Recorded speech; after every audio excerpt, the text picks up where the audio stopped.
All right, it's an early morning.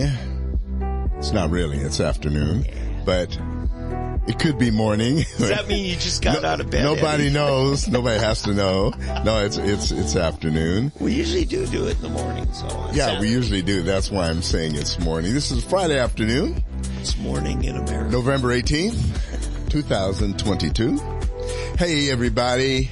It's good to be with you. A week from Thanksgiving weekend. And we're looking forward to having a great show. And we hope that you will enjoy this as much as we do.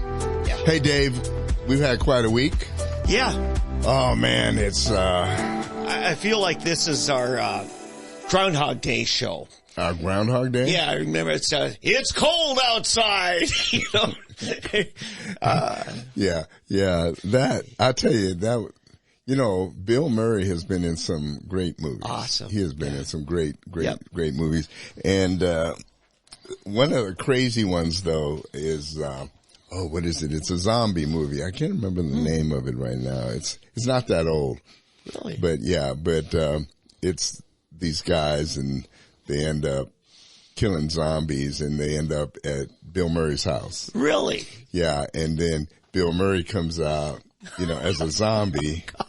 And the guy shoots him basically. Yeah. And it turns out Bill Murray just had makeup, but he wasn't really a zombie. And so the guy accidentally kills Bill. Oh, gee. He accidentally kills Bill Murray and he didn't, you know, cause he thought he was a zombie. Yeah. And, Bill Murray wasn't a zombie. He was just pretending to be a zombie, which shows you don't pretend what you're not, you know, yeah. And, in the case. But anyway, I wish I could remember the name of the movie, but Woody Harrelson is in it, and the guy that played Zuckerberg in the movie about about Facebook. Yeah, he was also in Juno. He played Juno's love interest. Oh, really? The same guy, yeah. Yeah, okay. But so anyway, but it was a funny movie. They did a second one. They did a sequel to it too. Wow. Man, I wish I could remember. But the thing I always remember, they were talking about the double tap. You know, you gotta, the way you kill zombies, there's a certain way. You have to kill zombies, shoot them a certain way. And I mean, it was just this crazy movie. Yeah. I don't know what people's fascination with zombies is. I mean, you know how many, it's like rap music. You know, you thought, Day of the Dead. You remember Day of the Dead was the first one that came out, 30, 40? Oh gosh. Maybe 50 it was a years 70 years. Yeah. 70s So I guess we're looking almost 50 years ago. Yeah. And you would think, okay, it's over. And here we are 50 years later, and they're still making zombie movies. After they try to get a little more sophisticated with them and everything. Mm-hmm.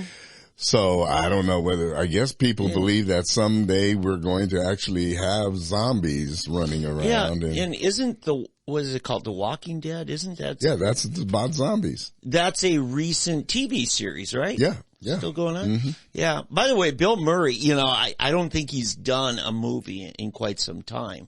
I think he's just done so well. My son was invited to an album release party from another musician who was down in Dallas.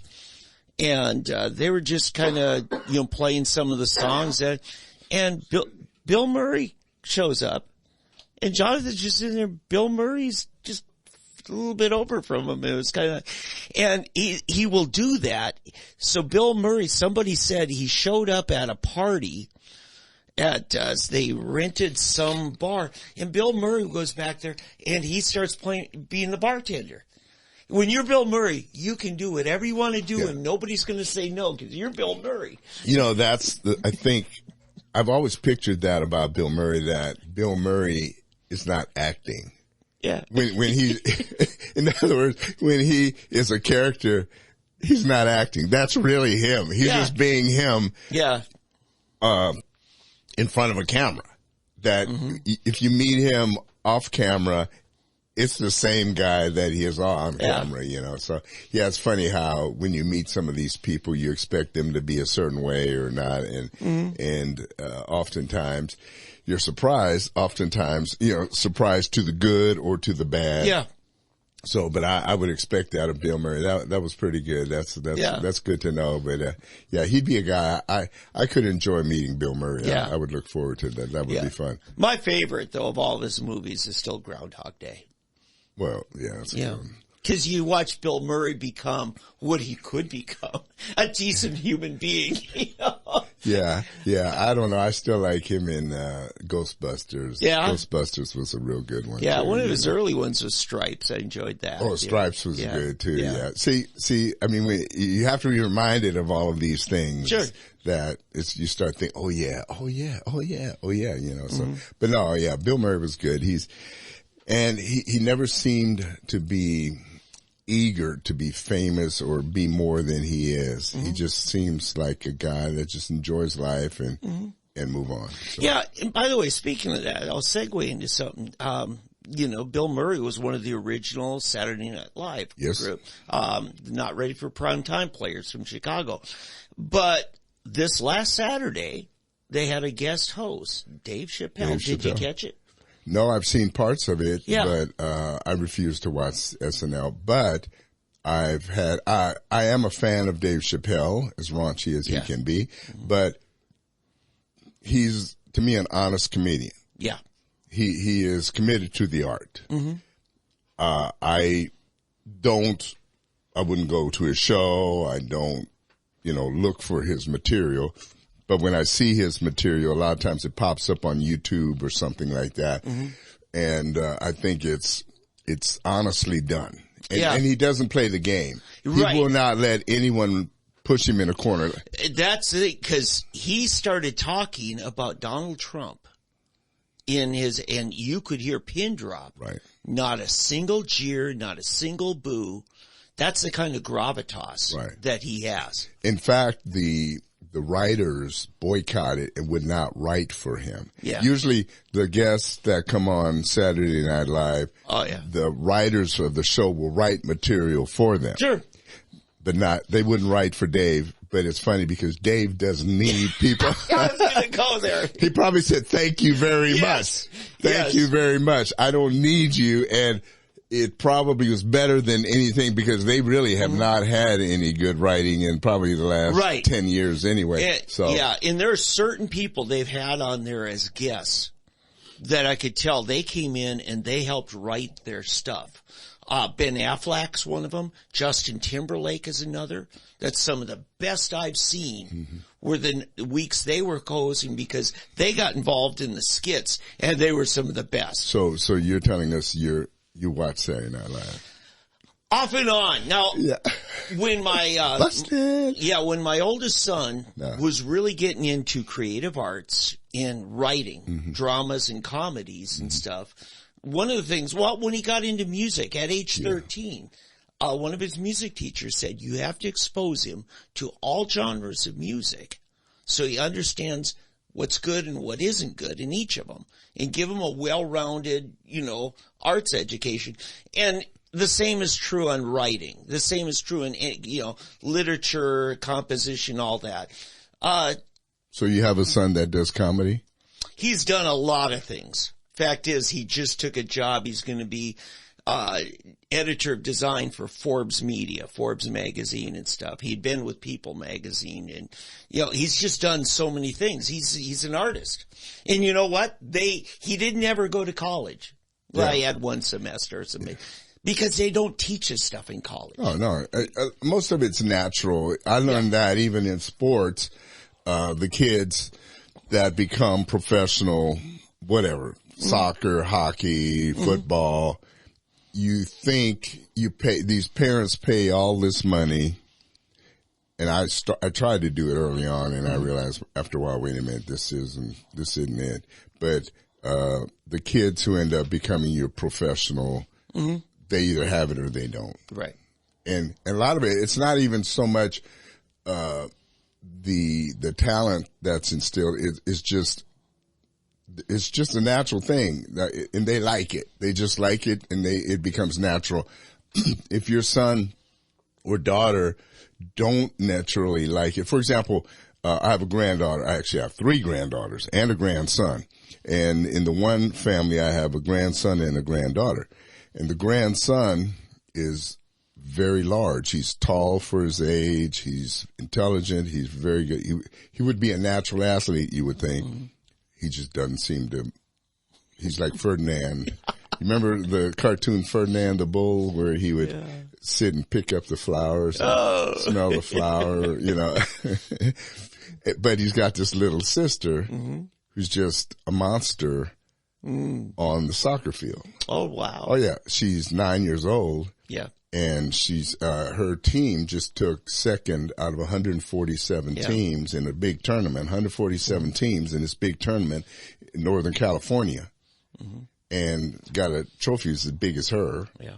And if you watch videos, you can't believe this 9-year-old kid putting moves and shooting goals. Yeah. But the same little girl, after she eats, without anyone saying, will grab her soccer ball, run outside, and start practicing. She just loves the game. It is her life. She also runs track, and she competes in Oakland and Sacramento. You know, she got a little of that black gene, I guess. She doesn't look it. She looks like she's Spanish. She looks like she's Mexican, but she just loves. But what I'm getting at is, she just has that innate desire to compete and to be the best. And she gets mad when she's not. And that's the kind of thing that you have to have. You can't teach it. Well, yeah, I mean, I've seen pictures of you back in the 70s. You'll look like a Greek Olympian. I mean, you were, how tall are you? Listen, his wife makes, when I wanted to go video. Yeah, never heard. I'm gonna pull this, I'm gonna play this for my wife, you know. When we decided to do video of this, his wife called and said, you better put a pillow in his tummy lest other women lust after him. Okay, this is Eddie. Okay, I'm making his day. But anyway, Eddie, I mean, how tall were you in the 70s? 6'1". 6'1". Wow, you seem taller than that. Yeah. I cast a big shadow. Well, anyway. No, I know what it was. It was with my afro, I was about 6'3". Oh, that's it, the afro. It was the afro. Yeah. Because my afro came about another 2 or 3. You hardly had any body fat. Oh, no, I didn't. I weigh 100 pounds more now than I did when I was playing football. Yeah. Well, not anymore. I lost about 20. But I did get up to 100 pounds more than I did when I was a freshman in college. And so. You see, Eddie, the good ones. Chiseled. I like that. He was chiseled. How the good ones go quick. Eddie and I were both youth leaders, right, in our early days, and prayed with people, and we both prayed with a gal, and then asked her out on a date and married her before anybody else got a hold of her. Yes, some of us not only prayed, but apparently we preyed upon. We preyed upon. Whose phone is that? Oh, I forgot to turn the ringer on. Oh, shame on you. No, but anyway, that's Dave's wife calling, by the way. She's watching live on YouTube. On Facebook. Yeah, on Facebook. Facebook Live. Yeah, and by the way, you know, we are doing Friday. We're normally Saturday morning. And if you pull up our, Fresh Black Coffee Facebook, you usually can catch our live feed. Oh gosh, I'd have to ring twice. Anyway, somebody's trying to get a hold of us. By the way, I just wanted to be known as he's doing that. I have nothing to do with the Facebook or any of that. That's my colleague. I am freshblackcoffee.blogspot.com. Freshblackcoffee.blogspot. And as far as I know, we don't get paid for any of this. This is just something we do as a hobby because we just love people. We love you all. And, plus we're just bored. We're two bored old guys. However, look, if you're getting Medicare, you need to talk to Eddie like you got 2 weeks left, right? Now, I'm not old enough. I don't need Medicaid. But if you need Christmas lights hung, that's what I'm doing this time of year. Now, Eddie's so spry and light, he gets on the roof himself. So I don't do Eddie's, but I can do yours. So. That's good. That is good. Yeah, I always forget to tell people what I do, but it's okay. But, hey, listen, Dave. Yeah. Should we do a show? I think we should. Hey, listen, this has been a week. We had a great show last week with Randy Crable of the Tulsa World. I thought that was a real good show. It really was. But it was fortuitous today that we did today's show because we had breaking news. Attorney General Merrick Garland, who I believe is probably, he's probably not the worst, but he ranks up there as the worst attorney general in the history of the United States, the most sold out and for the wrong reasons. Just horrible attorney general. Think Eric Holder, and that's about the company. Well, I think he's worse than Eric Holder because Eric Holder, at least, we pretty much knew where he was at, and he was able to cover better than this guy. Yeah. So anyway, Merrick Garland today has announced a special counsel to investigate who else but Donald Trump. Now, it's interesting that he picks this a day after the Republicans take the Congress back. They take the House, okay? The House of Representatives, not the Senate, but the House of Representatives. And they go forth and announce that one of the first things they're doing is launching an investigation against the president and his son. Yeah, his family, his whole family. Right, his family. Now, let me say this. I think that was a mistake, okay? I don't think it's a mistake to investigate Joe Biden's family, okay? I believe it is the Joe Biden crime family, okay? I believe that, and I believe it needs to be investigated to its fullest. But I don't think the House of Representatives or those representatives that made the statement yesterday should have stepped out the first day, made that their first thing on their agenda to announce that that's what they're doing. I think they needed to say, we thank the people that have given us this honor of serving them, representing them. We now want to deal with inflation, energy, et cetera, et cetera, et cetera. Okay. Let things settle down, then wait until January when they're actually in office. Then what they can do is just go ahead and quit. Don't even announce it. Just go ahead and launch an investigation. Okay. You know, I always think of Theodore Roosevelt, right? Speak softly, carry a big stick. Yeah. Because now what they've done, they've given the Biden crime family and the Democrats all kinds of ammunition, time. They give them 2 months to prepare for it before they can do anything. Exactly. To bury the bones. Right. And so what's the first thing the Democrats do? They now have announced a general counsel, which basically is a prosecutor. I mean, in this case, it's not really a general counsel. It's a special counsel. It's really a prosecutor now on 2 points. One, which was kind of a surprise. One is January 6th. The other one is Mar-a-Lago. So they want to get Donald Trump for inciting January 6th. That's the one thing they're investigating, that he is essentially incited an insurrection. That is the one charge, that he incited an insurrection. 2, then, of course, is stealing classified material and harboring classified materials at his private residence at Mar-a-Lago. So those are the 2 things, and they've hired this special counsel. His name is Jack Smith. He's a former assistant U.S. attorney, chief of the DOJ's public integrity section. Yeah. Talk about an oxymoron. Yeah, what integrity, exactly. He's also worked, this is the other thing that gets me, he's worked for the International Crimes Tribunal in Belgium. Oh, The Hague. Yeah, in The Hague. He worked there, and he has all these international background. They say he's a man of integrity. if he were a man of integrity, he would not be working for this White House. Mm-hmm. So, I mean, that ought to tell you about his integrity right there. Like I said, he's tasked with overseeing, investigating whether Trump or other officials and entities interfered with the peaceful transfer of power in the 2020 presidential election, including the certification of electoral vote. Now, here's the interesting thing. I just heard this on the way in.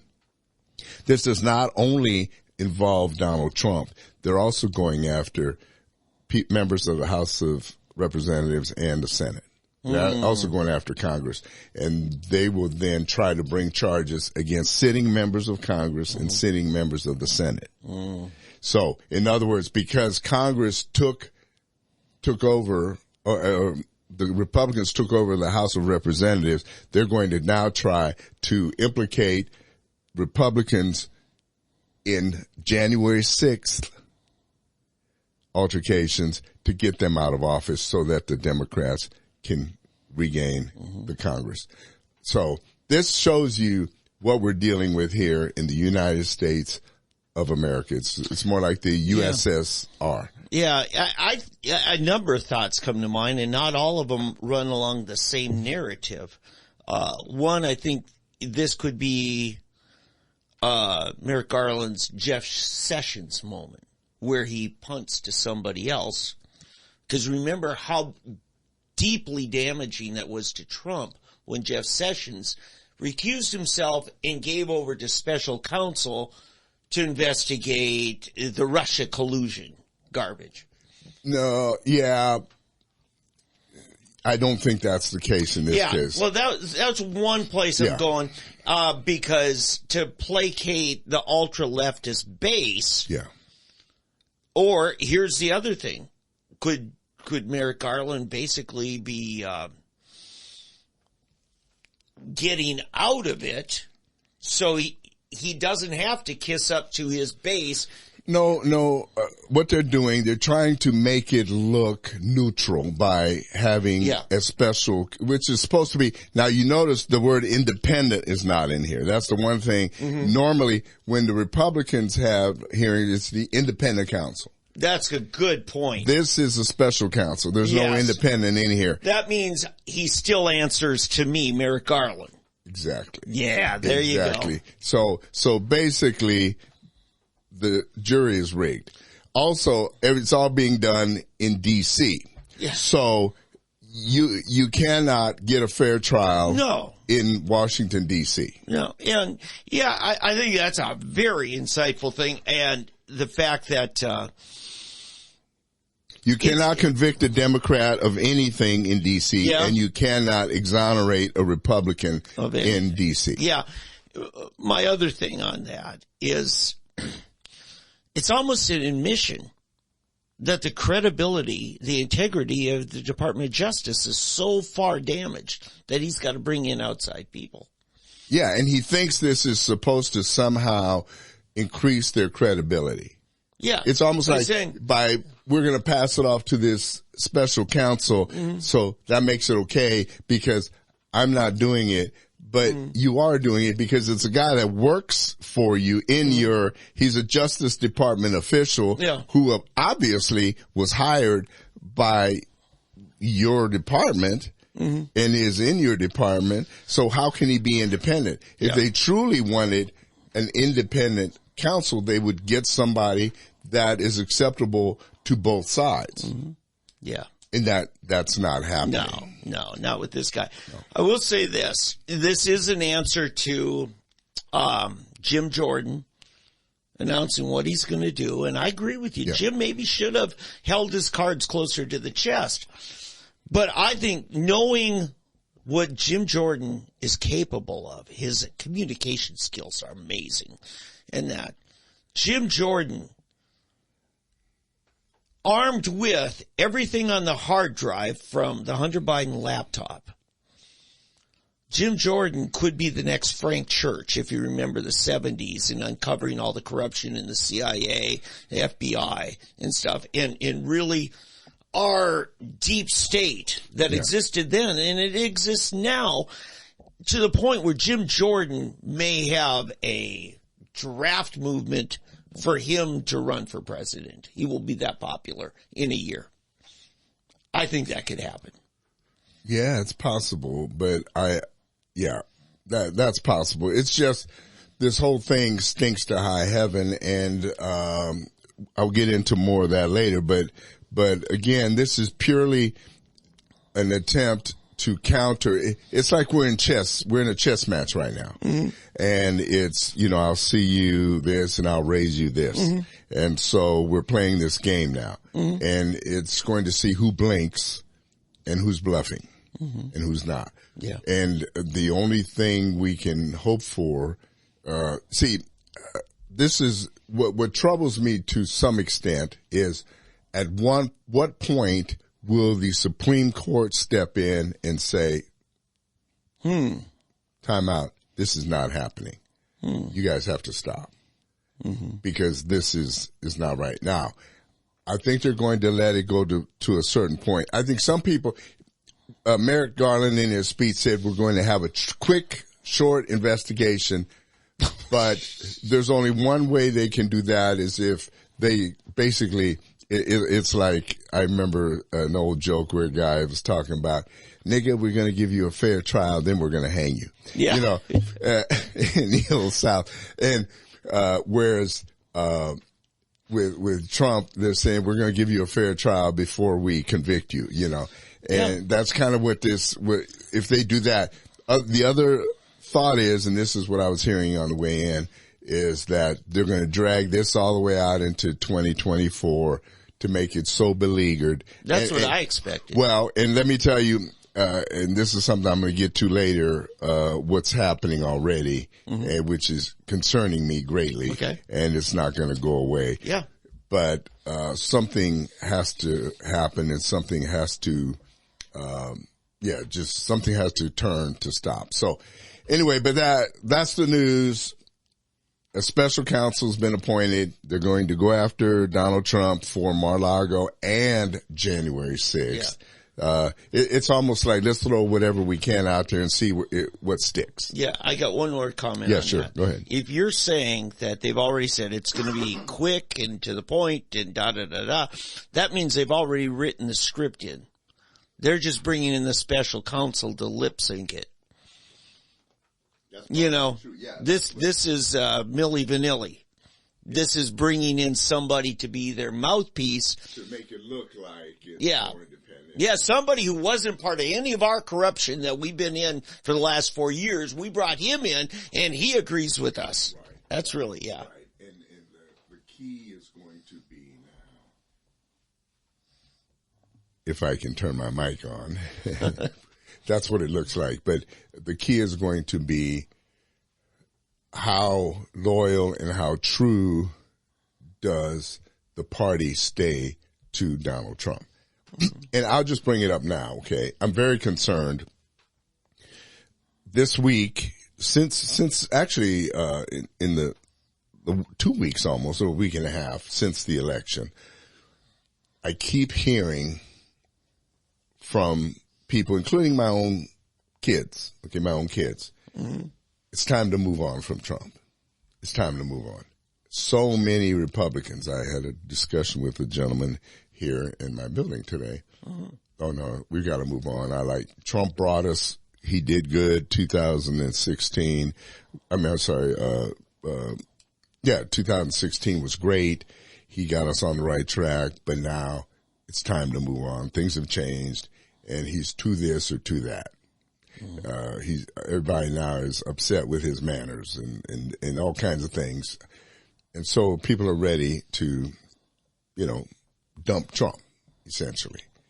And people are somehow have been convinced in their minds that to dump Trump is going to save the Republican Party and save the Republic. And I'm saying, no, they are deluded if that's what they're thinking. All they have really done is given in to the constant battery. Yeah. They're going to let the media pick our nominee. Exactly. And once you've gone that, it's like a bully. It's like a kid who says, okay, if I give this bully my milk money and my lunch money today, he'll leave me alone. What's going to happen tomorrow, he's not only going to want your lunch money, he's going to want your allowance. And then the next day, he's going to want your hat, your shoes. He's going to want this, your girlfriend, whatever. It's never enough. And so whoever your mental candidate is, if it's DeSantis, if it's Carrie Lake, if it's, what's her name from South Carolina, the part Indian from India, you know who I'm talking about? I do. I've been by her names, Nikki Haley. Nikki Haley, thank you. Yeah. You name them. Okay. Well, Kristi Noem is Kristi Noem, she's one of my favorites. Working for her right now. Yeah, she's one of my favorites. But Glenn Youngkin, and Pence is out there. You forget him. But Pence is the only one who's an anti-Trumper. Right. But you name him. You name the person. Okay. The moment the GOP has dumped Trump, that person becomes public enemy number one. And they will dig up dirt. They will find something wrong with that person. Sure. And the entire weight of the cabal will go against that person. Sure. And you have actually then given them the ammo they need because you have shown your weakness. You have shown them that you do not have the fortitude to stand up against the battering of the left. Let's remember. You're weak. You're weak. That's what it shows. Yeah. You are weak and you don't deserve whomever you choose. At this time, 7 years ago, on MSNBC, Joe Scarborough, one of his very frequent guests was Donald Trump. Joe and Donald Trump actually got along until Trump was the nominee. Yeah. You know, or the perceived nominee. Right. Then everything flipped. Right. And so, yeah, you're right on it. And I said last week, you know, Mark Cade nailed it. He said, look, you think they love DeSantis? They hate DeSantis. They're going to use DeSantis or any of these other people to take down Trump, and then they're going to go after him. Yeah. Whoever it is. Yeah. Now, I want to say this. To support Trump, you don't have to say anything negative about Kristi Noem or Ron DeSantis or any of them. They're all great candidates. They are. And let's not trash. And you know what? You don't have to make a decision now. Right. You don't. Right. My question is this. What is different about Donald Trump today than the Donald Trump of 2016? What's different? Well, he's proven now to be a leader. Yeah, exactly. But what I'm saying, what is different now that would make you not think he is the guy? Right. You know what I mean? On the negative end from him. Well, the only thing negative to him today is that you don't believe that he can win. You do not believe, you have been convinced, they have convinced you that they are able to defeat him. Yeah. And if you're that kind of person, go back to your junior high bully and give him the next installment of payment and all the back pay that you haven't, because you are being owned by the media when you just buckle under. Exactly. And you will continually be owned. I mean, it will continue to happen. I noticed today, Carrie Lake, for example, this morning I woke up, I turned on, I can't remember which news station it was, and I'm watching, and they're speaking to some congressperson or maybe it was a local representative that won in Arizona. And they brought up Carrie Lake. And she was saying, well, Carrie Lake just needs to stop and let it go.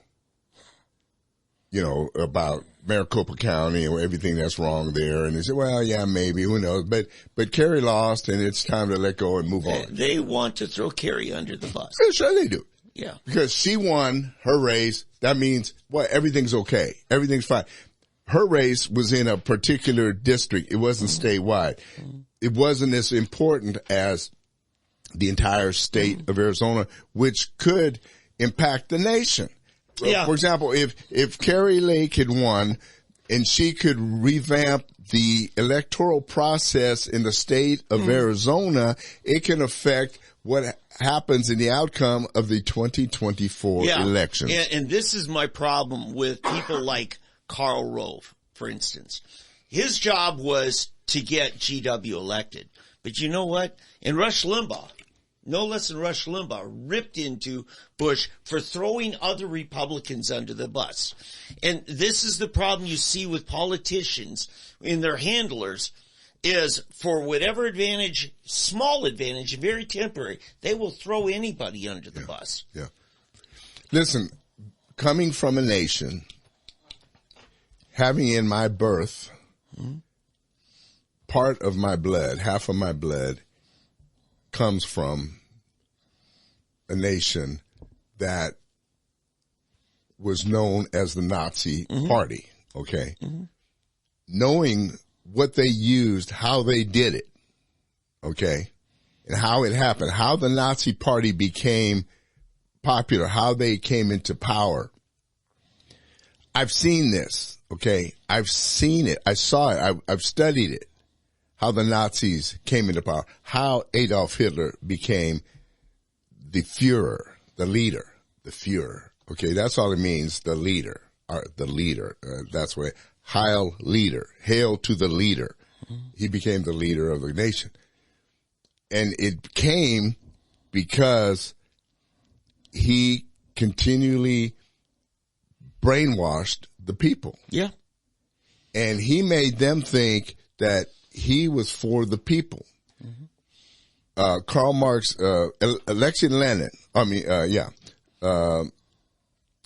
was it Leonid or Alexei? I always forget, one of those Russian first Isn't names. it John Lennon? Yeah. Lenin. Nikolai Lenin? I forget. Yeah. Anyway, they did the same thing when they took over in the Bolshevik Revolution. Yeah. They convinced the people that they were the democratic, I'm going to use that word again, that they were the true representatives of the people. The legitimate leaders. The legitimate leaders and or representatives of the people. We care about you. These people don't. Yep. Okay. And it's exactly backwards. Yeah. See, in America, and this is what drives me nuts too, as far as Christians, I'm speaking to the Christians right now. Okay. We've had this discussion about, 2 Timothy 2:2 or 1 Timothy 2:2. I keep forgetting this.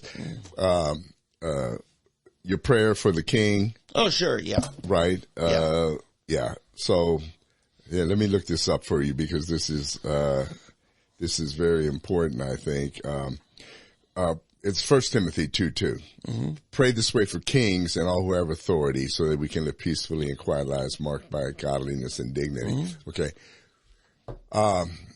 Christians seem to be under this thing. I keep hearing it. Well, you're supposed to pray for the president because it says in 1 Timothy 2:2, we pray for the king.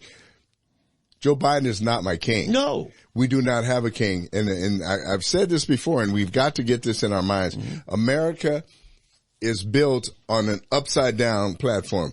We're the reverse. The people are the king. The Declaration of Independence and the Constitution have inverted it. You are the king. You and everyone else around are the king. They are our servants. Okay. So pray for the people.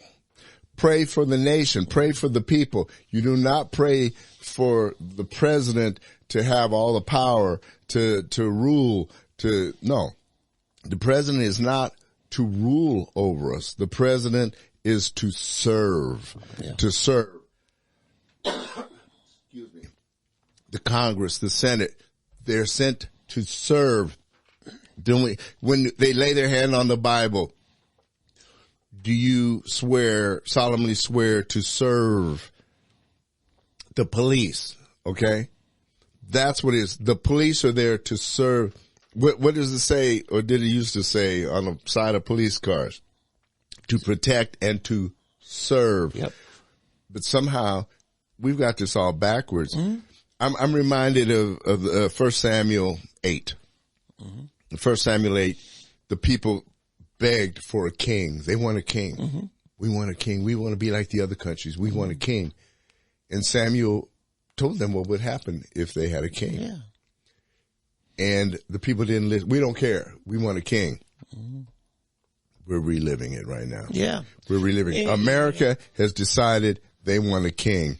They're happy to have a king as long as the king feeds them, clothes them, does everything for them. That's why the Democrats are able to get people to vote for them.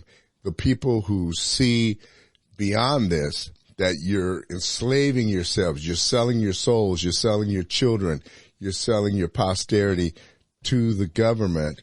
Those are the people that are now being deemed the enemy of the state. And it's got to stop. Yeah, and I want to remind people, you talked about Hitler. People have wondered, well, what could one president do in 2 4-year terms? Imagine what Hitler was able to do between 1931 and 1939. It only took 8 years for the Germany of 31 to become the Germany of 39.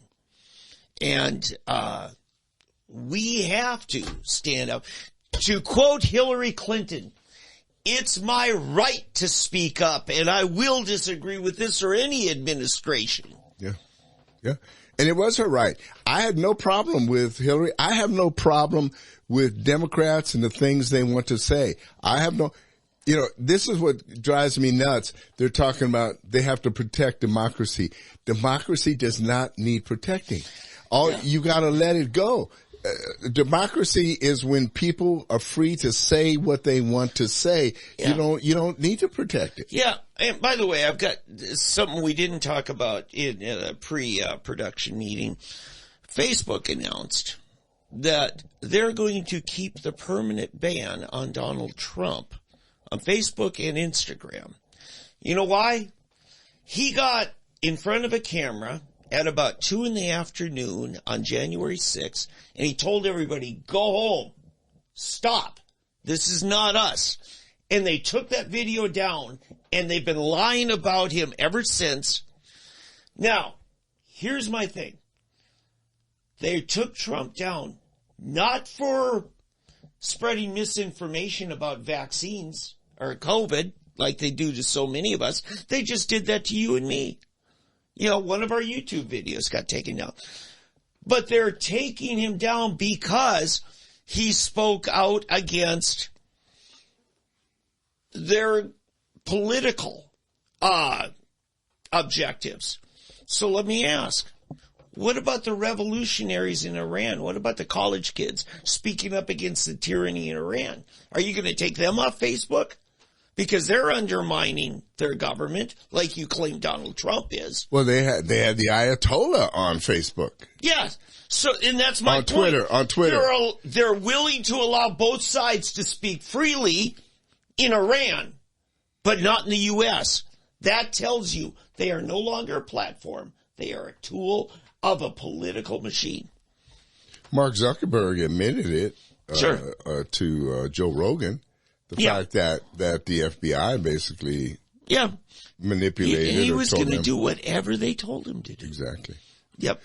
This is tyranny, people. This is tyranny. This is how it happens. Yeah. And they have managed to convince a number of people, I would say it's becoming a majority of the people, that they're the good guys, that they're the right side, when they're the ones who are actually taking away the freedom.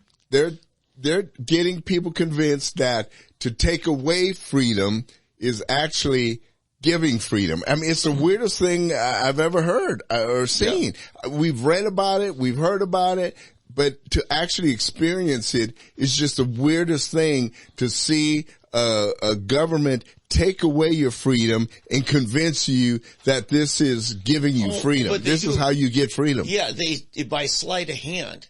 Because instead of using a communist style tyranny, they're doing a fascist style tyranny where they're letting their favored winners, whom they picked in the private sector, such as Facebook,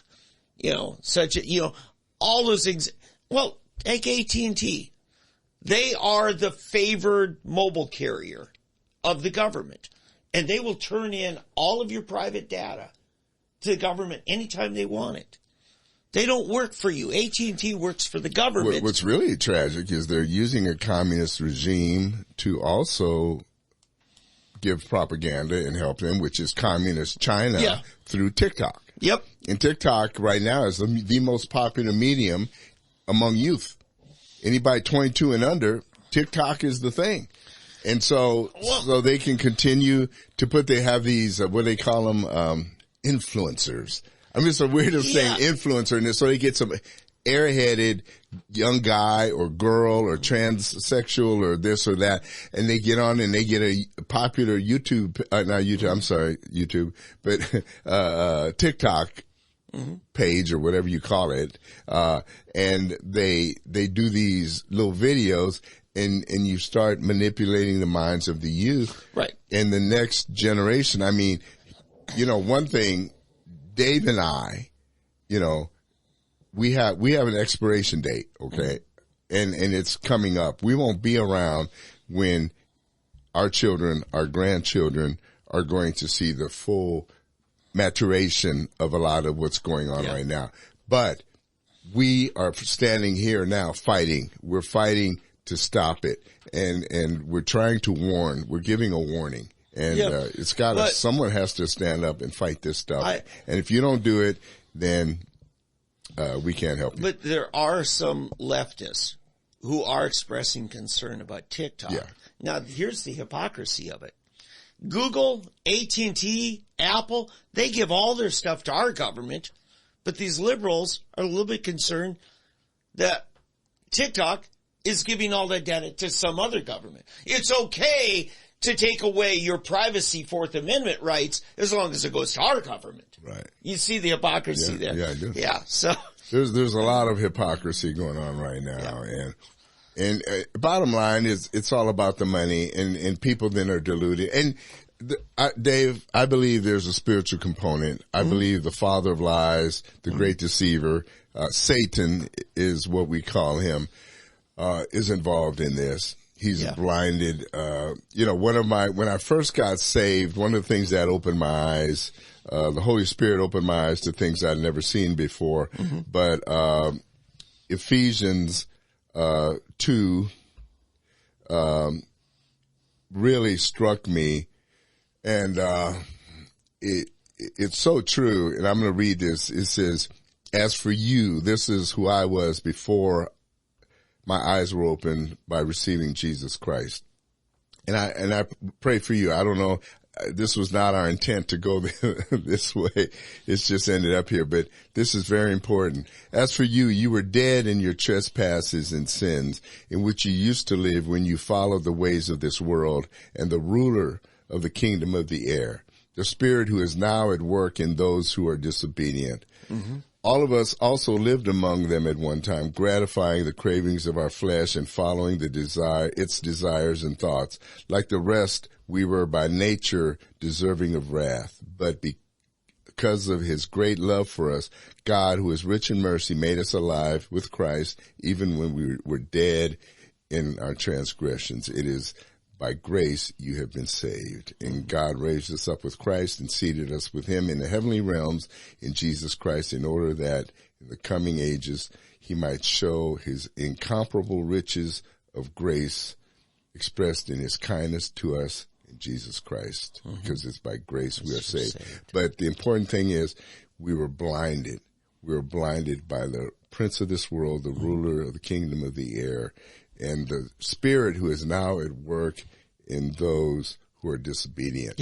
And so many people don't understand that there is a spirit at work doing a lot of this. And others of us have been enlightened, set free from that. We see things differently. We just see things differently. And I pray you would see things differently with us. We have to, I know I do, probably Dave, and so many of us, we have to wrestle with still having compassion in in Matthew 24, Jesus is seeing Jerusalem, and he starts weeping because he sees the destruction coming upon it. And then he also, I believe, sees the destruction of the world, the end of the world, the end time. And his disciples start asking him about the end of the world. And he says there'll be wars and rumors of wars, there'll be pestilence and all these things. But the end, he said, that's not the end yet. He says, but the end, the beginning of the end, you'll know it when the love of many grows cold. Yeah. And that's what I have to fight. That's what I'm finding. My love and tolerance for this crap that we have to put up with. I don't know any other way to say it. I'm running short on patience and things, and I have to continually come before the Lord and say, Lord, forgive me. Let me continue to have compassion for the lost. Let me have compassion for these people. I'm the one, I'm more like an Ezekiel or one of the old time prophets wanting to call fire down. I want him to smite, not the Philistines, but, smite the Democrats. Well, James and John, to the apostles, he called sons of thunder. But, if I had my way, I would have, an earthquake take out that side of the Capitol that the Democrats are on, something like that. But God, that's not how he works. In fact, I'll say this real quickly. I was speaking with somebody earlier this week and mentioning about the Chronicles of Narnia. C.S. Lewis, I'm sure there's others, but I don't know of anyone who has been able to capture the heart and the mind of God in a way and being able to communicate it like C.S. Lewis. Yeah. But in the Chronicles of Narnia, even though it's not his deepest book, in many ways it is the deepest and richest. But he mentioned the fact that Aslan, which is Jesus in the allegorical sense of he's a lion, but he's speaking of Jesus, and he said he's not a tame lion. Yep. In other words, he's not going to do what you want him to do, Eddie. It's funny you said this morning was Grandparents' Day at Regent Prep School. Three of my grandkids there, and they put on a short one of Lion, Witch, and Wardrobe with Aslan, and they included that. He's not a tame lion. He's not a tame lion. And I said, why not? Why not? Come on, just do what I want you to do this one time, because it would be easy for the Lord to, just have Republicans win in all of the important races, right? And put the right people, well, I say the right people, but the people we want in office, right? Yeah.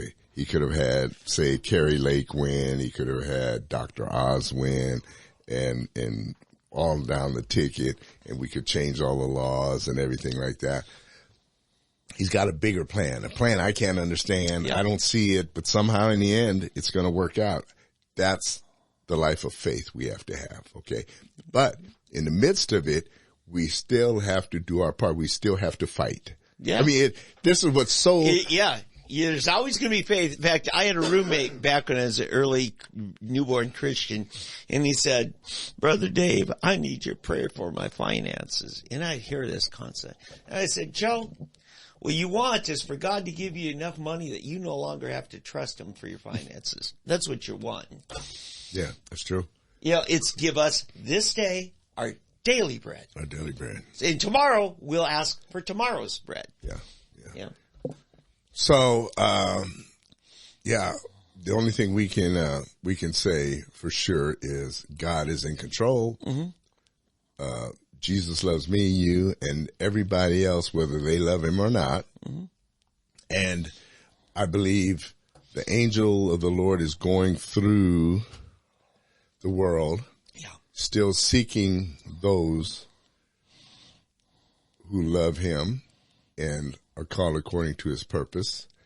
And there's a dividing of the sheep from the goats, and it's just becoming more evident. And this is something we have to just sit back and trust and continue to pray through.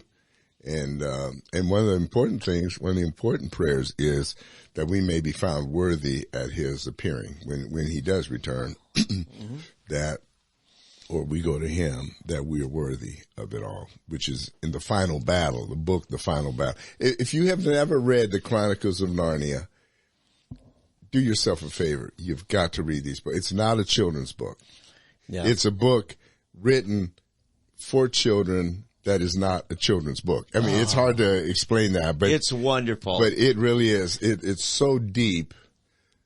The truth that come out. My favorite book is probably The Horse and His Boy, which is one nobody ever talks about. Yeah, that is so removed from the rest of it in many ways.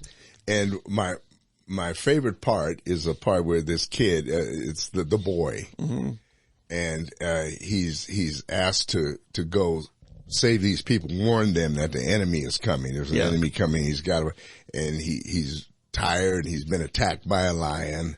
He's wounded, and he finally gets there, and he warns this village, and then he gets the message: you can't rest, you can't stop now. You've got to go warn the next village. Oh yeah. and then Lewis writes in, it says he didn't understand because he had not yet learned that the reward for doing one great thing is to be asked to do another greater. Yeah. I mean, just on that little, is being asked to do another greater thing. And I said, I was like 22 when I read that, but it has never left me. It has never left me. It's kept me, I'll tell you, that series of books, things have popped up throughout my life to remind me that don't get to the. Yeah.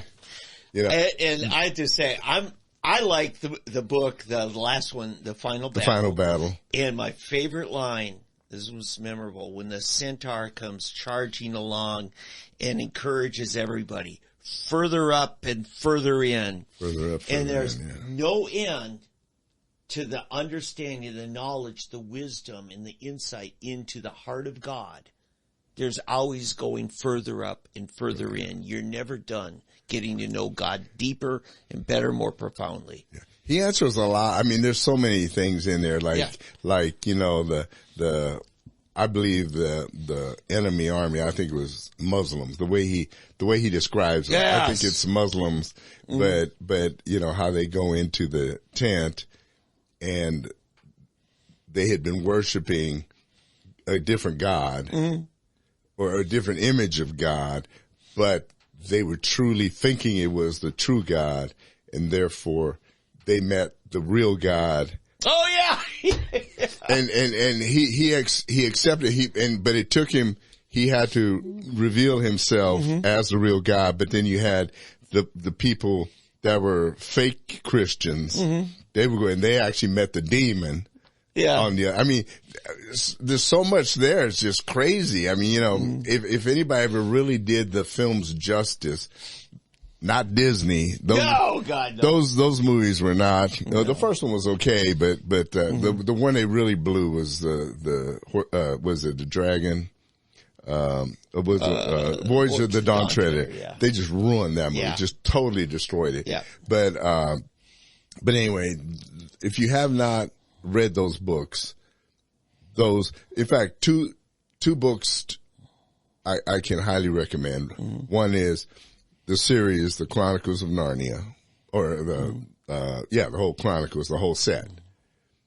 I promise you, it's just amazing. And the other one is one that I haven't heard from in a long time. It was a bestseller years ago, and that's Watership Down. Have you ever read it? No. This news. Watership Down. It's a very thick book. It's about rabbits. How about that? Yeah, it's these rabbits, but it's hard to describe. But Richard Adams wrote it, and it talks about these rabbits. That one rabbit is a little infirm, weakly rabbit, and he has a vision that the community is going to be destroyed. And he has to convince these guys, we got to get out of here. We got to get out of here. And only a certain group of them listen to him. Yeah. And they leave with him.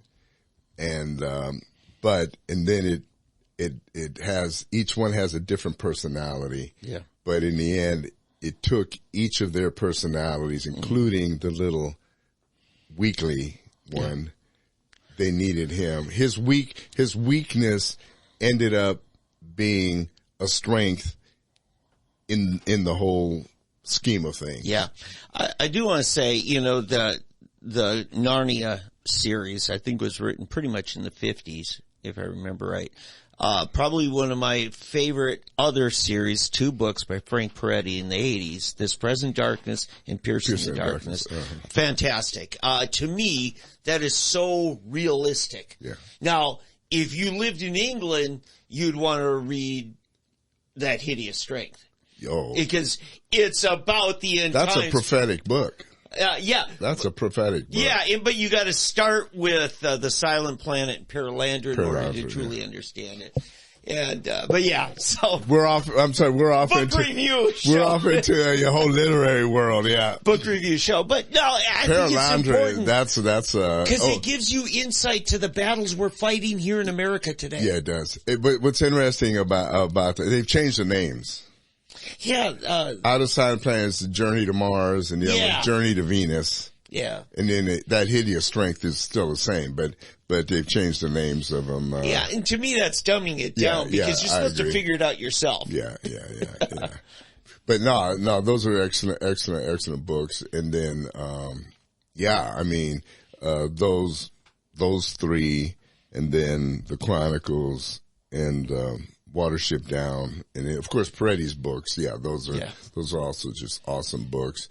So anyway, we've given you a reading list for the next year. Yeah, that's what I'm interested in. Yeah. Many of you, if you've been paying attention in the news, you've heard the term or talking about FTX. FTX is basically a coin like Bitcoin, okay, and it's what do you call them? A cybercurrency or cryptocurrency. And FTX is an exchange. It's founded by a guy named Sam Bankman-Fried, and basically, it turns out he's been playing around with other people's money. And like Bernie Madoff. Yeah. Like he made off with other people's money. Yeah. Bernie made off with other people's money. But this thing, as people look into it, it's getting deeper and deeper. And this is another reason I think maybe the whole investigation with Trump popped up today too. They want to deflect from that because this whole thing has deep ties to the Democrat Party. Yeah. Over 90% of the donations, this guy gave millions, I think like $200 million to Democrats. Oh my God. Over the past several years. There you go. The campaigns. Yeah. There you go. Yeah. Hundreds of millions of dollars have gone into the Democratic Party. And he was a total liberal, and his family. So Governor Stitt, you may have found the person who funded the dark money. The dark money's not as dark anymore. Yeah. Here you go. The FTX CEO's family consists of his parents, Joseph Bankman and Barbara Fried, and his brother Gabe Bankman-Fried. Who takes both of their? I'd be like Edward Huff Gemmell. Oh. I'd have two. It gets ridiculous. Yeah, anyway, but the brother Gabe Bankman-Fried has contributed hundreds of thousands of dollars to that's his family. In addition to the millions, it doesn't stop there, but they've contributed hundreds of thousands of dollars to Democratic candidates and actively worked with left-wing organizations committed to supporting Democrats. The four appear to have had subtle influences on the Democrat establishment for the better part of 10 years. And he says, this was actually a statement his brother made. We're ambitious and looking to make a splash. his brother said in an interview with NBC News in May. And the Bankman-Fried brothers have led joint efforts to raise money to prevent future pandemics. Of the $38 million they donated to political campaigns and groups during just the midterm elections, 38 million just this last time, 27 million went to the Protect Our Future PAC, a political action committee dedicated to boosting candidates who would push forward anti-pandemic policies, according to the FCC. Yeah. The PAC only gave money to Democrats and gun control groups.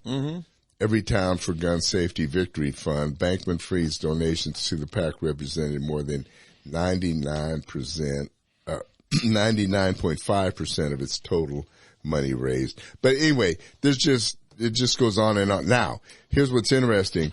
What he was doing is taking this money and donating, but the people who were investing in this cryptocurrency didn't know what was going on with the money. Yep. And he apparently had these homes in the Bahamas. And that's where he is now. He's in the Bahamas. Him, several of the staff, and he was into this, what do they call it, polyamory? A polyamorous relationship. Sharing your, sharing your women and your men. Group sex. Let's just call basically, it So that's where he's been, and his main squeeze. Her family is also heavily involved with the Democrat Party. Yeah, you got another Epstein's what you got. Yeah, but very, very much protected. Very much. Oh my God. Well, and here's my thing. And I haven't checked with Alex Jones on this, but this would be the kind of thing Alex would get into. You've seen how governments will try to destabilize the currency of a threat, a country that's a threat. At some point, a totalitarian government is going to see a cryptocurrency as a threat. And they're going to try to destabilize it. Okay? Now, I'm just saying that's out there. I'm not saying that's what happened here, but I'm saying it kind of fits a narrative. Yeah. You know, and so I think we got to at least look at it. And I'm hoping the House Republican leadership opens an investigation into what happened here. Yeah. Because I don't want to hear from the Justice Department, don't want to hear from the Treasury Department. Yeah. You know, I want an independent investigation on that. Yeah. I mean, this goes on and on. If you want to look up FTX and go to Fox News or just don't go to the other main guys, go to Newsmax, Fox, something like that. But it'll just give you the whole background. Fox Business. It is such a dirty, sleazy, basically, it's got Democrat Party written all over it. Yeah. Now we're starting to see, things are coming to light. We're starting to see where a lot of this money, he was the number 2 donor to the Democrat Party behind George Soros. Young guy. And how ironic that they wait till just after the elections and then it comes crashing. Well, yeah, exactly, yeah. And the fundraising. So I want to know is, did our Democrat Party, our administration keep this silent until after the election? It's possible. And now the question is, are they going to give the money back? Are these people going to, how about give the office back that you bought with that money? Well, yeah, and that would be interesting. That would be a good one. But now, in addition to these guys, there are several Hollywood stars and athletes. Number 14, what's it, the quarterback, Tom Brady and his wife, they're heavy investors in FTX. Yeah, I saw that. There's a lot they were getting paid to promote it. Yeah, right. There's a lot of these. So now people are, there's lawsuits. Lawsuits have been filed against these stars and all now for deception and so forth. So it's a Madoff type of, situation. And people have been defrauded. There are a lot of benefits to cryptocurrency because you're outside of a government's control of their own monetary system. But, Bitcoin, which is kind of the godfather of all of them, got as high as, I think it was like 69,000 per Bitcoin. Right. They're now trading at close to 12. Went from 69 a year ago to 12. Yeah. So this is a collapse. And the problem is when FTX goes under, it doesn't just destroy the quality of FTX cryptocurrency. All of them suffer. Yeah, it spreads across. And it does show a vulnerability. Yeah, a part of what's going on here too is, okay, there's another fund somehow related to them, but not the same fund. Okay. And what they did, they apparently took something like $200 million out of FTX and moved it to the other one. And that's when they were borrowing from and doing stuff. There's so much,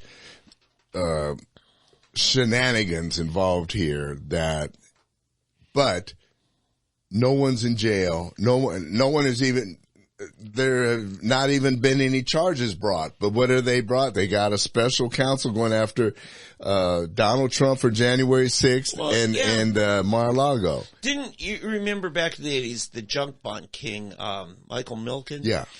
Didn't Trump pardon him? I think he did. Yeah. You know, or was it Bush? Yeah, I think Milken got pardoned. Yeah, he got pardoned back by Bush. Right. Here's the thing. When somebody learns how to rig the system better than the others, they want to find something to trip them up because he showed them up, right? And Michael Milken, I don't know that he was doing anything illegal. It was a junk bond, trading bonds for bonds and that. But until they make it illegal specifically. Well, this was illegal because what he was doing basically is taking the money and... Yeah, FTX was. Right, FTX. And so was Bernie Madoff. Right, Madoff. Right. But sometimes they will trump up charges against somebody who makes the system look better. Yeah, right. No, you remember, was it the Robinhood app where people just said, hey, wait a minute, they are deliberately selling short the GameStop chain of software stores, games, digital game stores. And so a bunch of people went outside the system and ran the price up. Right. And all these hedge funds basically were about to go under over it. And they're trying to sue the people who instigated, hey, let's all put money in just because it was undervalued. Right. And they want to make it a crime because you're not part of the establishment. Right, exactly. Yeah. They don't like that. Yeah. No, they don't like that. When the little guy gets even, somebody figures out how to get smart enough to figure out how to beat them at their own game. Yeah. So. No, that's right. Hey, Dave, one last thing I have, this week, and I knew right away this thing didn't smell right. Apparently 2 Russian missiles hit Poland.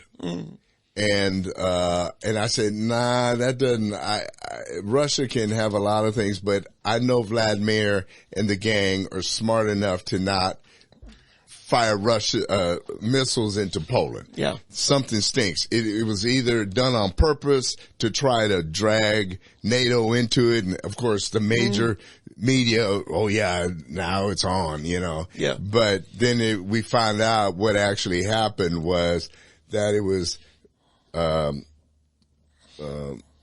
Ukrainian anti-missiles that actually landed in Poland. And they said, well, it was a mistake. They just went off target. They were countering Russian missiles and missed the mark and ended up in Poland. Yeah. That's what actually went further west. Right. Yeah, that still doesn't add up.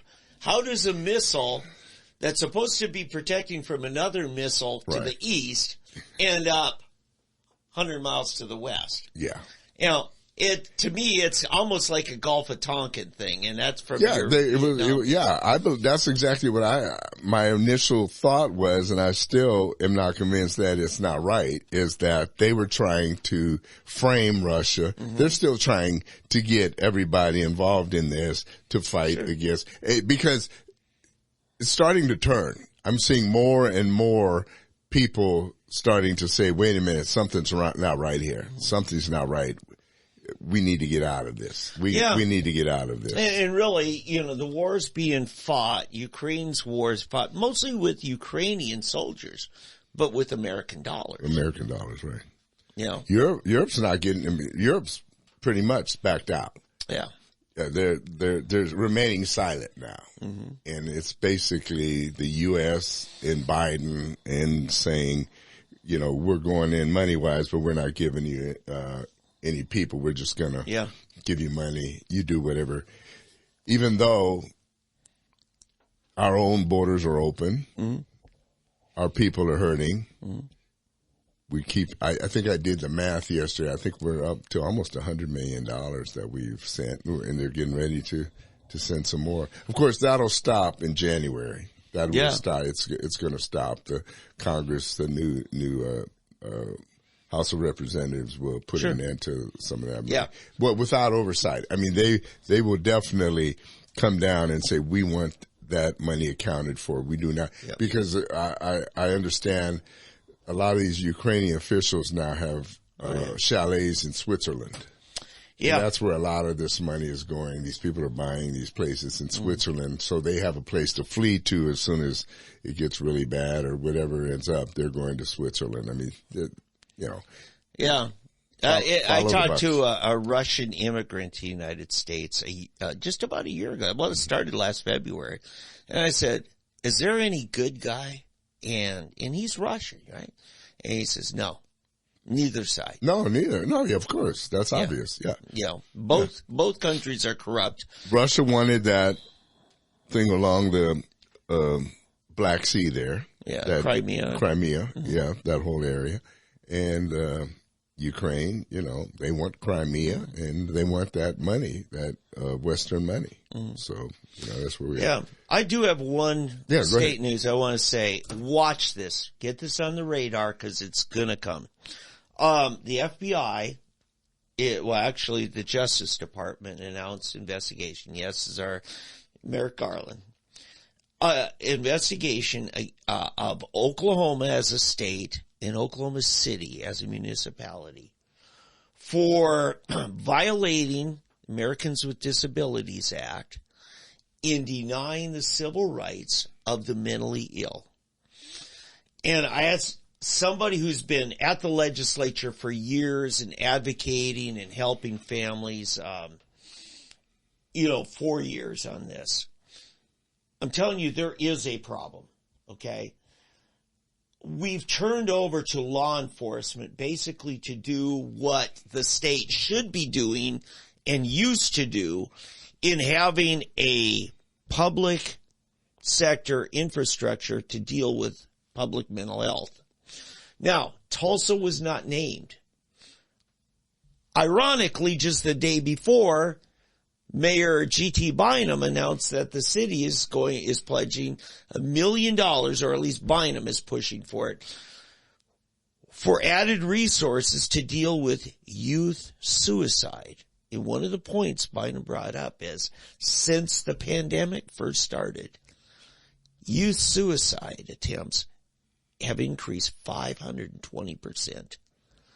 That's serious. It's a real deal. Now, not all suicides have to do with mental health, because despair is not a mental illness. But a lot of it is dealing with chronic major depression and schizophrenia. And, is G.T. Bynum ready to admit that a big part of it was him shutting down the schools? He or the superintendent of schools here in Tulsa? He is responsible for this. He empowered Bruce Dart to take over much of the public policy in the metro area because the school board's knuckled under to whatever. Well, yeah. I mean, but it also goes all the way up to Joy. Mm-hmm. Joy gave them the administration, and of course, Deborah Gist, basically said we need to shut them down. Yeah. And then, of course, Tulsa did. Broken Arrow, Owasso, Sand Springs, Bixby. I don't remember about Jinx. I think Jinx also didn't shut theirs down. Mm-hmm. But several of the surrounding areas did not shut theirs down. Mm-hmm. In fact, what's so weird, and I'm pretty sure GT's kids went to the Catholic school, the Monte Cassino. Oh, okay. And the Catholic schools didn't shut down. Because I was down there when I heard children laughing and yelling. I look across the street and there's a plane and all these kids are running around happy as larks, just laughing and running around in the middle of COVID. Getting fresh air and sunshine. Exactly. And just having the time of their life out in the schoolyard. Yep. Like you was, and TPS is closed. Yep. And I'm thinking, what is the deal? You know, you talk about hypocrisy and knowing that GT's a good Catholic boy, and I'm sure his kids are going there or one of these Catholic schools, you know. So, I don't know that for sure that his kids are, but I imagine if they were, it's same as in California, right, with the governor's kids and all these other kids that go to their private schools, but they've got everybody else's schools shut down. Yeah. But what's going on, largely the cops have been forced to enforce this policy of, just get that crazy man off the street. If they couldn't find some technicality, they would incite a hostility. Because a schizophrenic person, in fact, I was counseling a schizophrenic man just last week. His family asked me to intervene on it. And, you know, they mostly just want to be left alone. Yeah, but okay, but we're talking about two different things now. Okay, because you're saying he was wanting to give $1 million to the suicide. Yeah, I'm saying GT was not Tulsa was not named, and ironically, just the day before, they threw money into mental health. Right, but was it a specific thing to fight the suicide? Was it more of a suicide prevention? I think he's broader than that. I think they want to have, right now, we have a very, a shortage of a place for inpatient for youth. Now, it's bad enough with adults, but it's even worse for youth that are in, you know, psychotic conditions. Yeah. Or, you know, severe depression. You know what I'd like to find out, what I'd like to look at is to study the rate of suicide in public schools versus private schools. Mm-hmm. Especially, you know, Christian or religious school, let's say parochial schools, Catholic, Protestant, even Muslim, Jewish, private schools. Yeah. If someone would do the research and find out the schools that have an influence or an emphasis on and use God as part of their instruction, and versus the public schools, which are purposely almost emphasizing taking God out of everything. Yeah. I wonder if anybody's ever done any research like that. I will tell you this is my gut feeling of it, and I'm pretty confident I'm right. It's how strong and how close is that nuclear family, that family connected to each other. Because, and Eddie, who knows? It could be in any situation, but it's the strength and involvement, intervention, and the family having a clue what's going on. Yeah, that may be, but still, you know, like they always say, your teachers spend 8 hours a day with you, and your family maybe 4 to 6 at night, because, you know, you're sleeping most of the night, and then, you know, you get home, dad gets home at dinner time, and then you go to bed at 10. So 6 to 10 is that. So that's a 4-hour period. But you're in school from 8 to 4 or whatever. The influence that you're going to have with your teachers, your students, et cetera, et cetera. Right. Yeah. But developmental issues, kids say up through 6th grade. Yeah, they are typically with one teacher most, if not all the day. But from about 6th grade on, you're rarely with the teacher more than one class period. But it's not just a teacher, it's a whole system. In other words, if the whole system is leading you away from God to more of a secular, atheistic it's true. bent. Yes. Especially when you start getting to middle school and high school, the whole Darwinistic theories and you know. Right. But what I'm saying is, as far as the intervention, You and I both know a lot about the Elliot Williams case, the terrible death at the Tulsa jail. Right, I knew his dad, yeah. Okay. That was a friend of mine. Yeah. Okay. Every detention officer came on, served an 8-hour shift, and went home. If it had been one person, day and night, Elliot Williams would not be dead.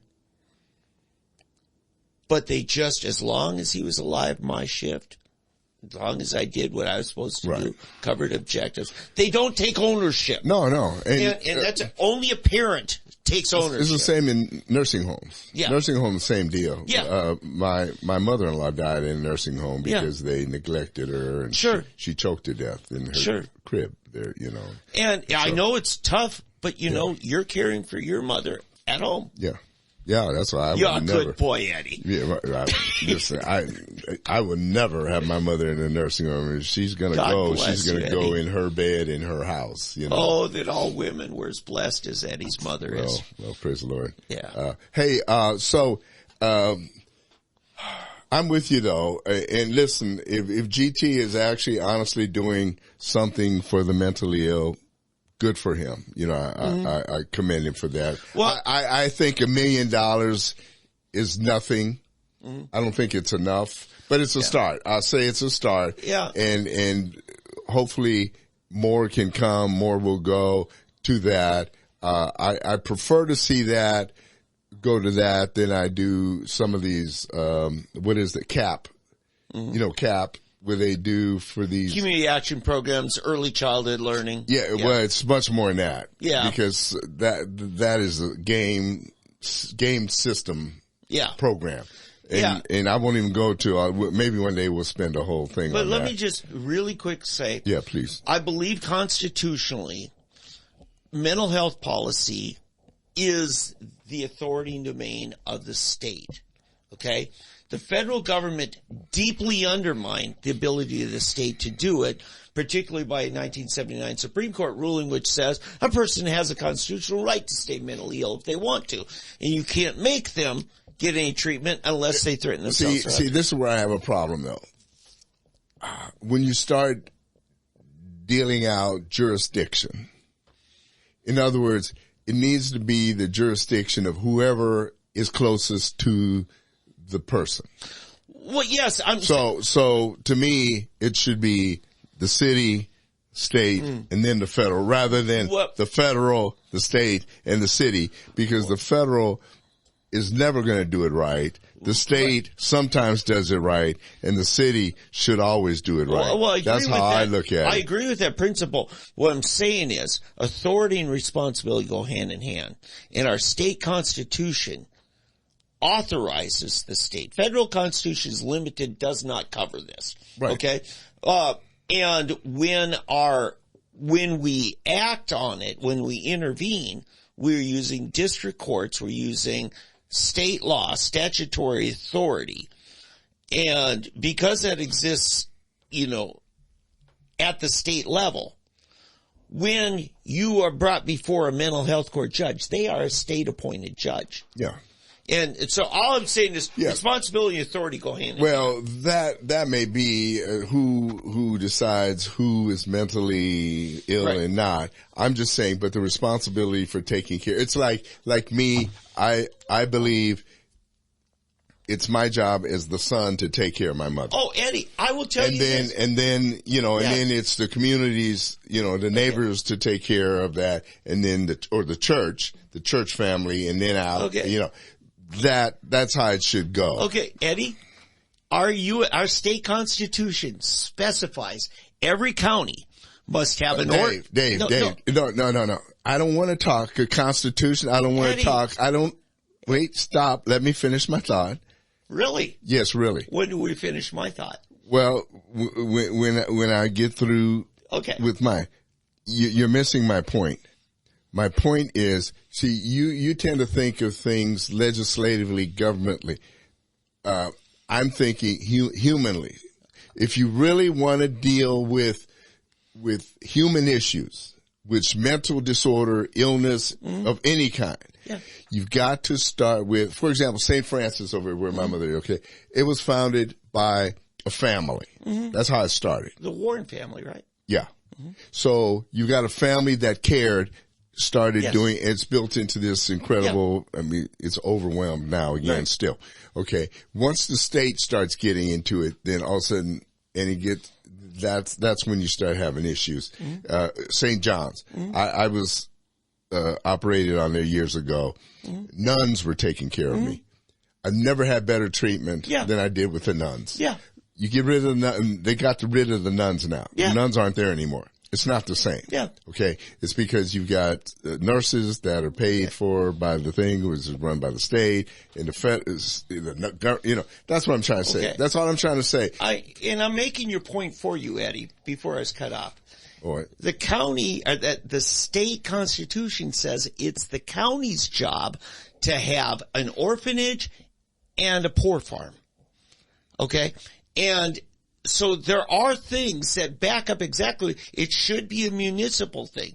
Now, because we were more rural, they said, okay, the county is going to encompass within the cities and out in the countries. So it's defending your point that there are things, even though it said it was in our state constitution, it was the state saying, no, county, it's your job. Okay? So that makes your point for you. The reason why I'm so involved in an organization called NAMI is because they put 90% of their efforts into empowering the family. That's the first nuclear unit where this comes in. It's the family's responsibility first, you know, when there is a family. I think I just made your point. Well, to an extent, but it sure took you a long time to get there. Well, I got interrupted by somebody. No. Watch the tape. I had to, no. You were taking forever you were all in Washington and this and there's the Constitution and you got to get right to it. So, now NAMI, I have no idea. See, we have no clue. Am I right or not? We have no clue what NAMI is. All of a sudden you throw NAMI out there. Who is NAMI? It's the largest advocacy organization for mental illness in America. Okay. And what authority or jurisdiction do they have? Oh, they have no jurisdiction. Okay. They are just like the nuns, people who care. Okay. And want to provide help. Okay. So that's what I'm getting at. Yes. Okay. That's what I'm saying we need. But how, are they allowed? How much freedom do they have to be involved is more probably what I'm asking. Yeah. How much? So much so that I've been asked into the jail on behalf of the sheriff to try to mitigate and head off a lawsuit by a family of a mentally ill person. Okay. And I train law enforcement officers as a NAMI instructor. Okay. You've been asked by the sheriff to intervene in one family's case. Yeah. How many mentally ill people do you have that do not have you or somebody you're like right. you? That's what I'm getting. See, you're always, this is what bugs me. You're asked because you know the sheriff. Sheriff's a good guy and all, but there are cases like the Williams, okay, who I knew, and I've known about him. Years ago, he came to me asking, is there anyone that can help me? I sent him to the county commissioner because they live in Owasso. I sent him to the county commissioner to see if there's anything they could do. No, there's nothing we can do unless he's a danger to the community. Being a danger to yourself is not enough. I mean, tragically, being a danger to yourself is not enough. You got to be a danger to others. And then what's the answer? They put you in jail. Yeah. Which is tragic. Yeah. And that's why the federal government's investigating. Exactly. And then the family doesn't have the resources. They don't have the strength. You got an elderly family in their 70s that's supposed to take care of a 20, no, he's not. He was probably in his 50s at that time, late 40s, 50s, trying to take care of this guy. And it was too much. He was just that deranged, but it's a tragic situation. It but really anyway, is. This is something we won't settle here. As soon as we shut off, I'm going to take, Dave out and kick his butt as soon as we get off of the air. I tried to make you look at the beginning of the show. But I don't take cooperate. the pillow out of your stomach. There. Yeah, I don't. Oh, thank you. Thank you for that. There's going to be an extra hard butt whipping this today. My Greek Olympian. I'm trying to butter my up Greek to him, Olympian. Oh, now he's going to Greek Olympian. Yeah. Yeah, that's the Greek part of Africa, you know. Or Germany. Hey, listen, seriously, we do this all the time. Yeah. It's fun. I love Eddie. Yeah. Watch out. My wife might get jealous. Hey, I do want to wrap it up with this though. Seriously, people. It appears that the Democrats' strategy in attacking Donald Trump and the conservative movement is working. And it's tragic to me. They have emphasized the word democracy, and they have pounded it. And I believe too many innocent people have bought into this. I see it on Facebook. I have people always talking about democracy on Twitter, especially. I'm back on Twitter again now that's open with Elon. Elon gets it. Elon, probably the smartest man on earth right now. He gets it. He gets democracy. He is trying to open things up. He is truly trying to save democracy from what's demagoguery, which the Democrats are trying to put upon us and send us the counterfeit democracy. Okay. But we have got to, teach your children and anyone who'll listen that what the Democrats are trying to give us is not democracy. They're trying to give us a counterfeit, that they're trying to really stifle democracy. Democracy is freedom. In fact, I heard it on the radio. It was Elon. I wanted to get the clip. It was Elon saying, true democracy, true freedom is being able to say what you hate about a person or no, hearing something that you hate from a person that you hate. He said that is true freedom. Yeah. Hearing something you hate from a person that you hate. Yeah. It's also called tolerance. Yeah. Which is what the other side tells us they're all about all the time. God, yeah. So it's very important that we truly understand that they're not truly about democracy. They're truly about shutting up any adversity, anything counter to what they want. They want one message, and that is what they want you to hear, what they want you to believe. With regard to Donald Trump, like it or not, he is the Alamo. Donald Trump is our Alamo. Donald Trump is Crazy Horse. Please understand that. If we yield to the onslaught against Donald Trump, whether you like him or not, I'm not asking you to like Donald Trump. It's the principle behind Donald Trump. If we give in, and as Dave said earlier, allow the media and the Democrats to pick our candidate, we have lost it all. Because they will be able to destroy any person. They will be emboldened to every time they don't like somebody else, they will be able to pick that candidate for us. And our candidates will begin yielding to what they want. Oh, I hate that. They'll yield to their will, and there'll be something light. There'll be conservative light. They'll be groveling to the media. Yes. And worse to the other side. So this is why it's important. This is why it's important that we stand with Trump. Listen, if he invited me to come to one of his parties, I probably wouldn't go. Okay. I probably wouldn't. I don't need to go hobnob with his family or his people or whatever. It's not about that. But the things he has done, the guy that came down the escalator, the things he promised, the things he did, the things he accomplished, the judges he appointed, all of the changes he made, the things he fought for 4 years, he's still the same person. And for you to say now we need to move on from, that's what you're moving on from.